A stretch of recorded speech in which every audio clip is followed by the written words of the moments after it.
first year, I think I would say number one is be nice. There's no amount of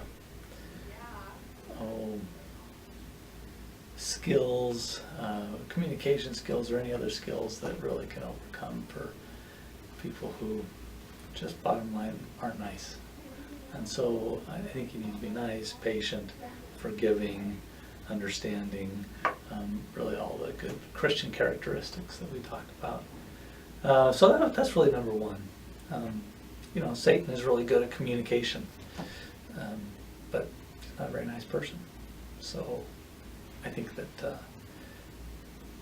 being nice, charity, covers a lot of stuff. Number two, I think I'd say remember that marriage is a roller coaster. In other words, there's ups and downs, and just because there's a down doesn't mean that it's going to keep going down. The research actually suggests that the University of Chicago looked at some research that said people who are in that downtime, that the vast majority of them will be within a few short years will be sitting pretty and having a very high marital satisfaction if they just hang in there. So don't think that when you're down here that it's just going to keep going down and be horrible. The chances are, if you just hang in there, if you work at it, I'm not saying you neglect it and just say, oh, well, I won't worry about it, but things will get better. So don't think that all is lost if you struggle for a little bit. And then the third piece of advice, I think, if I were to give advice to me in my first few years of marriage, I think I would go back and say, don't try to change your wife to be like you. Just accept her and her idiosyncrasies, just like she accepts yours, and realize that she's still wonderful regardless of doing things differently than you, and don't try to change those. So I think that when we in a marriage can accept the person regardless of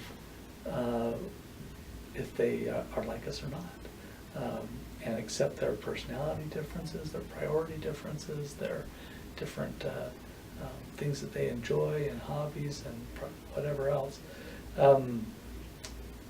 that our love really grows when we can really accept that person. John Gottman is probably one of the foremost marriage researchers in the world, and he talks about what he calls the 4 horsemen of the apocalypse. These are the things that the 4 things that, based on his research, would doom a marriage if they continue them. And they're criticism, contempt, stonewalling, and defensiveness. And criticism, we all know what that is. There's a difference between complaint and criticism, and it moves from complaint to criticism when you start making it very personal. When you start to talk about, oh, you always do this because that's just the way you are. That becomes a criticism rather than saying, I'm concerned that it doesn't seem like the household chores are very evenly divided. That's a complaint. That's something that we can deal with.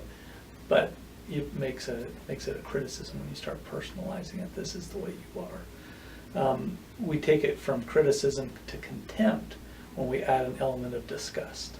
And so if there's any of that that is portrayed in a marriage, that also is a big negative. One of the 4 horsemen that research shows will take your marriage downhill. They've followed couples up for 5 years after. They would watch how they did how they communicated, and then 5 years later followed up. And the ones that did a lot of criticism, a lot of contempt, those are the ones that go on to divorce. Stonewalling is really where a couple, when you see them talking, where one person just gets to the point where they're just like putting up that wall and just saying, okay, whatever you want, I'll just do whatever you want, just I want to really be out of this conversation.